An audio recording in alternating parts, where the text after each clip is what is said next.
근데 읽을 때마다 너무 마음이 아파서 읽다가 자꾸 포기하고 이번에는 포기하지 않고. 그 부분이죠. 정확히 질문이 뭐지?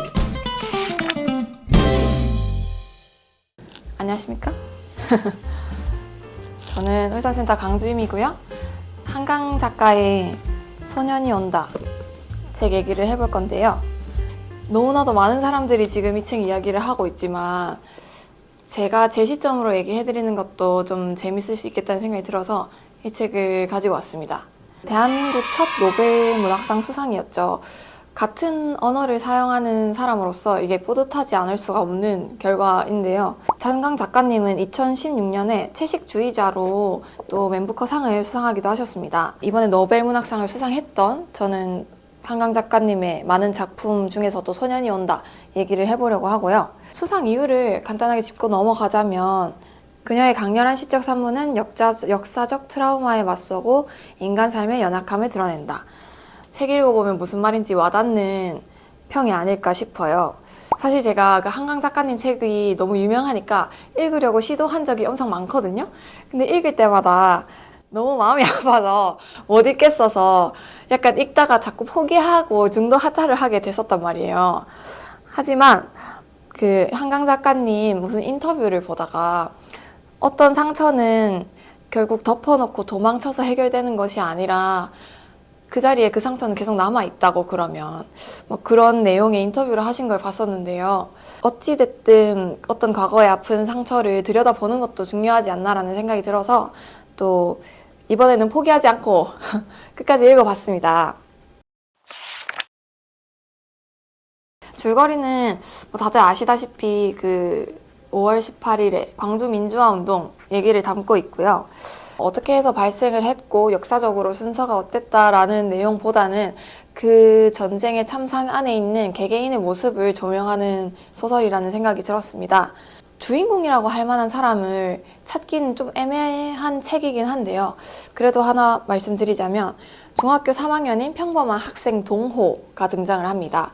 이 학생을 기준으로 그 시민들을 도우면서 이 광주 민주항쟁의 모습들이 보여질 때 그와 관련된 사람들의 모습들을 또 살펴볼 수 있는 내용들이에요. 평범한 학생이었던 동호는 자신의 집에 새들어 살던 친구가 있었어요. 그 친구가 이 사건으로 희생됐을 거라는 생각이 들어서 이제 친구의 시신을 찾으러 다니면서 처음 이 시민들을 돕게 됩니다.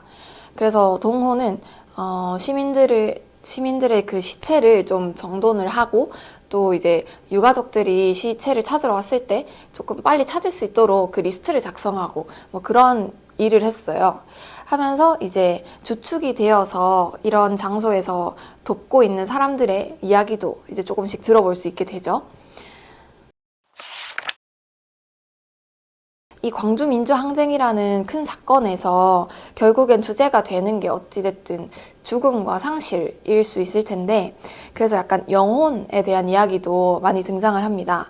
영혼이 죽고 나면 정말 거기서 끝인지 신체와 영혼의 관계가 어떤지 뭔가 이런 생각을 많이 한 부분들이 좀 등장을 했는데요.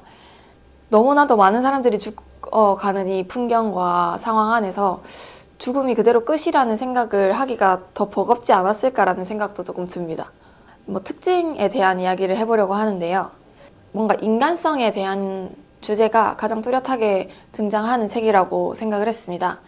이 책을 보면 시민들을 지키고 본인들의 민주적인 정치를 다시 하기 위한 그런 양심을 가진 사람들이 한 팀으로 나오고 이러한 시민들을 학살하는 잔혹한 인간 이 두 집단이 등장을 하게 되는데요. 같은 사람이 어떤 잔혹성을 지닌 사람이 될 수도 있고 너무 무서운 상황에 있어서도 다른 사람들이 이렇게 무차별적으로 죽어가는 모습을 마냥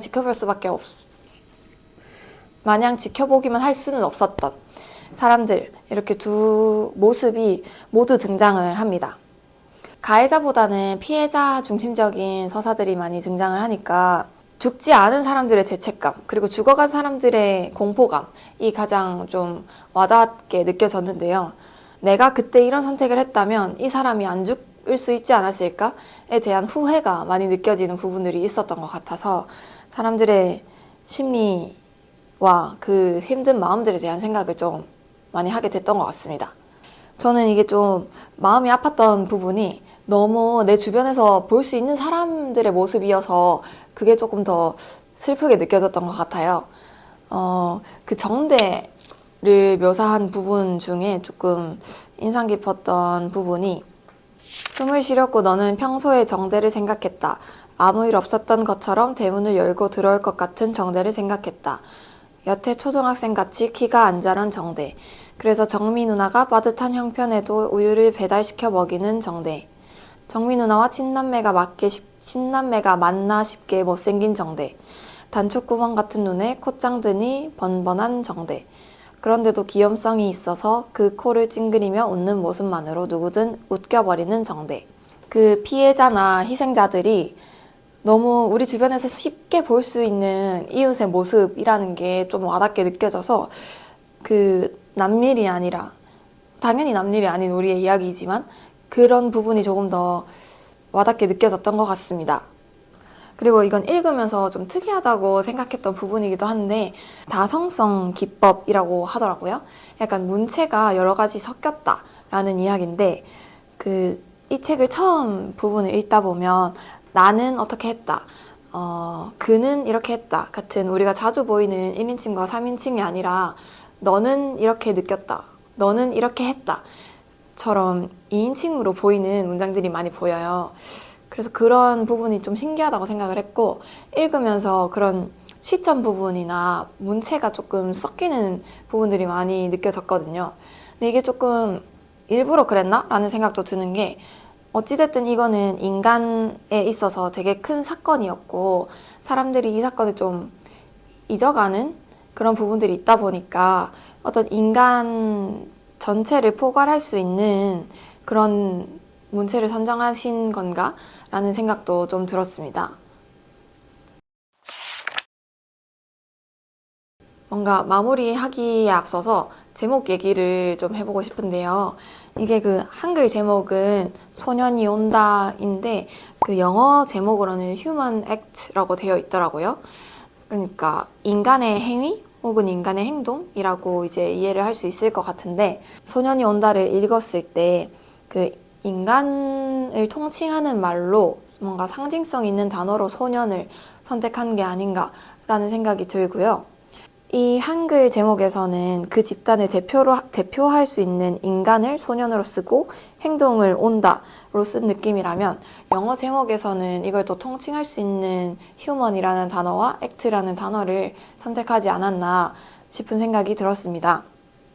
이게 읽는 데는 되게 얼마 안 걸리거든요. 빨리 읽히는데 저는 원래 약간 책이든 뭐 연극이든 이런 거 보면 잘 울어가지고 뒤쪽은 진짜 계속 울면서 봤거든요. 이 사람들의 죄책감과 그게 너무 마음이 아파서 약간 좀 읽기 버겁다라고 느껴질 수 있는 책이긴 하지만 한국인으로서 읽어봐야 하지 않나? 라는 생각도 들었습니다. 이 책을 읽으면서 인간 안에 공존하는 잔혹성과 또 아름다운 양심을 좀 생각해 보게 됐는데 그렇다면 또 나는 어떤 인간이 될 것이고 인간적이라는 것을 어떻게 정의할 수 있을지에 대해서 좀 화두를 던지는 부분이 있다고 생각해서 그 부분도 좀 흥미로운 요소였다고 생각합니다. 엄청나게 큰 상을 수상한 책이잖아요.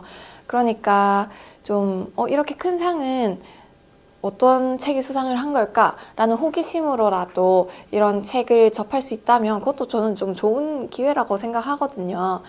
막 요새 뜨는 기사들을 보면 서점에 한강 책이 다 매진이 되고 이런 품귀 현상들이 많이 보이는데 이런 계기로라도 사람들이 책을 조금 더 읽을 수 있는 그런 시작이 된다면 또 좋은 현상으로 볼 수 있지 않을까라는 생각도 해보았습니다. 이 책 외로 가짜 뉴스가 되게 많이 또 뜨더라고요, 요새. 그 한강 작가님이 상금을 뭐 전액 제주도에 기부하겠다 뭐 이런 기사랑 그런 글들이 많이 떴었는데 그게 다 그 한강은 그런 얘기를 한 적이 없다라는 정정 기사들이 많이 이제 보도가 됐더라고요.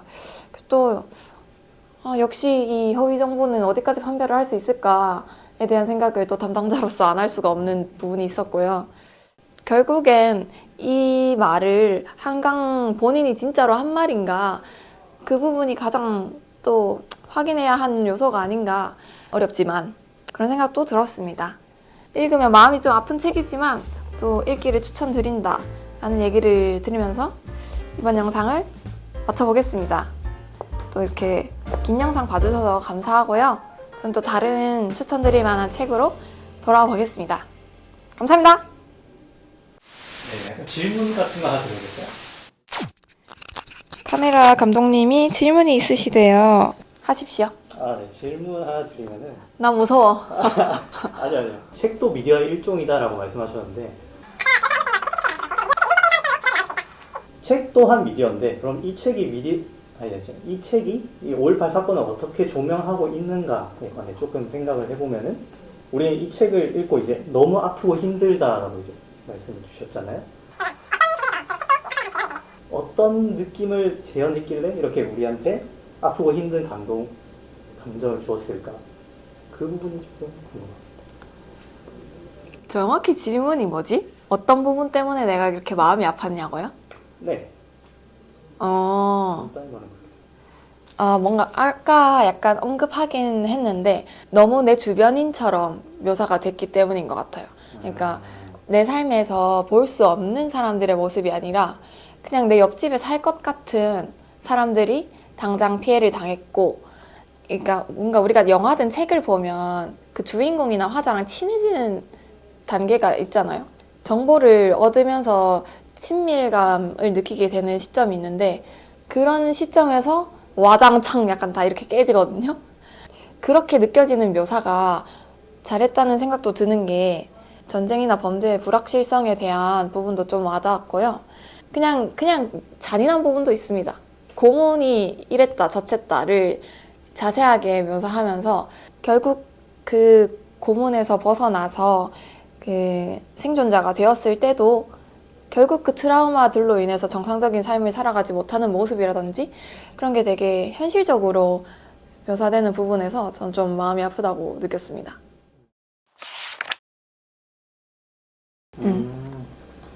미디어 관련, 그러면 우리는 그때 당시에 정확하게 팩트가 체크가 되지 못한 내용들을 이제 와서 이제 2차적으로 가공해서 또 보여주고 이런 양상이 조금 보이고 있잖아요. 이런 부분에서 또 미디어의 역할이 있지 않을까요? 그때 제대로 드러나지 못했던 사건들을 미디어가 조명해 주는 거요. 네. 좋은 의견이네요. 그쵸. 지난 일에 대해서 잊고 살 수밖에 없는 인간들의 삶에서 과거의 상처들을 다시 한번 주목시킨다는 점에서 미디어가 좋은 역할을 한다고 생각합니다. 그건 책도 그렇고 약간 영화도 그런 역할들을 많이 하는 것 같아요. 그럼 마칠까요? 네. 질문한다고 고생하셨고요. 감사합니다. 이러면 이 영상은 이렇게 마무리해보도록 하겠습니다. 또 이제 궁금한 책이나 얘기해볼 만한 도서가 있으면 또 댓글로 많이 남겨주시고요. 그러면 저는 또 다음 영상으로 찾아뵙겠습니다. 감사합니다.